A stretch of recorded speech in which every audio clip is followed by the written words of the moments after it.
আমি নিষেধ করছিলাম তুমি কোনো কথা বইলো না, যারা বলে তারা গুম হয়ে যায়। ঠিক সেই কাজটাই আমাদের সাথে হইলো। 1টা বাজে আমার স্বামীরে উঠাই নিয়ে যায়। এখন আমার স্বামী আছে এটা আয়নাঘরে, আমাদের বিশ্বাস আয়নাঘরটা সরকার যদি খুলে দেয়, দেশ যখন স্বাধীন হয়েছে, স্বাধীন দেশে আমরা চাই যে এই মানুষগুলা যত জায়গায় আয়নাঘর আছে ওই ঘরগুলা সরকার যেন তন্ন তন্ন করে প্রশাসন দিয়ে খুঁজে আমাদের স্বজনকে যেন ফিরিয়ে দেয়, যে কোনো জায়গায় থাকুক। আজকে কোনো কিছু ছিল না, শুধু ছিল যে আমরা 10টা বাজে একটা কথা বলা হয়েছিল যে বিএনপির পক্ষে আওয়ামী লীগের বিপক্ষে। তখনই আমি বলি এইগুলি বইল না, যেই কথাটা আমি বলছি সেটা ঠিক হয়ে গেছে। ঠিক 1টা বাজে আমার স্বামীরে তখনই উঠাই নিয়ে যায়। 10টায় বলছিল যে বিএনপি সরকার আবার ক্ষমতায় আসবো, আবার আসলে পরে এরকম কিছু কথা সে বলছিল। আমি নিষেধ করছিলাম। এটা আমাদের 13 নম্বর একটা দোকানে বসে অনেক লোকজন ছিল, তখন তার সাথে একটু তর্কাতর্কিও হয়েছিল লোকের সাথে। আমি নিষেধ করছিলাম তুমি এটি বলতে যাও কেন, আমরা যদি তোমারে হারাই ফেলাই। তখন জানি যে ইলিয়াস আলী গুম হয়ে গেছে, আরো মানুষ গুম হয়ে গেছে। তখন বলে কিছু হইব না, বলবো না, সঠিক কথাটা বলবে। এই কথা বলার কারণে আমি যেটা বলছি সেটাই হয়ে গেল 1টা বাজে আমার সাথে। আমার স্বামী বুঝতে পারে নাই।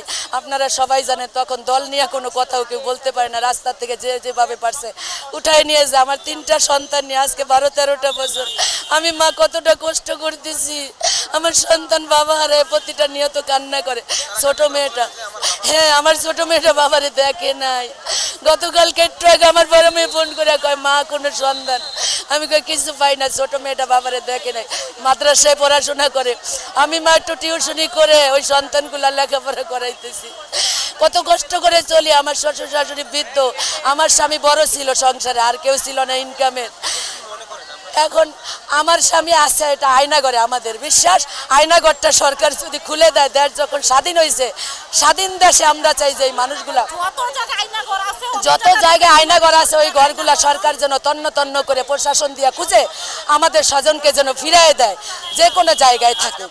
13 সালের 13 তারিখে 2000 আমার স্বামীকে আমার সামনের থেকে উঠাই নিয়ে যায় ডিবি পরিচয় দিয়ে, কালো একটা মাইক্রোতে। যখন নিয়ে যায় আমার সামনের থেকে, তখন আমি জিজ্ঞাসা করি তাদেরকে টেনে এসে কোথায় নেন। তারা বলে যে ডিবিতে নিতেছিলাম আপনার স্বামীকে। কেন নিতেছেন? আমার স্বামীর কোনো অপরাধ তো নাই।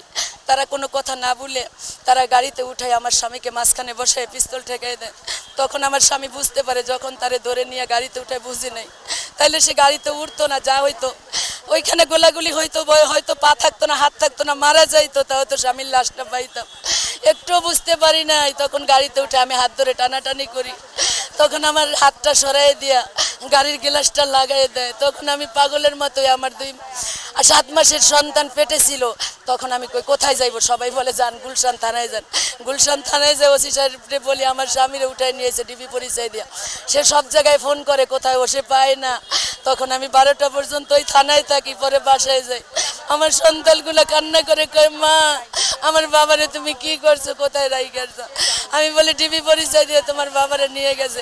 আজকে 12-13টা বছর স্বামীরে তন্ন তন্ন করে সারা বাংলাদেশে খুঁজছি, যে যেখানে বলছে ওইখানে লাশ পাওয়া গেছে। চলে গেছি ডিবিতে, সিআইডিতে, র্যাব 1-এ, আমি ওইখানে কোনো বিচার পাই না। তারা বলে নিজের জীবন নিয়ে বাঁচেন, এত কথা বললেন না। তখন আমার স্বামী কইতো, জানেন আপনারা সবাই যে ওই সালগুলা কত ভয়ঙ্কর ছিল, কেউ কোনো কথা রাস্তায় বলতে পারতো না দল নিয়ে।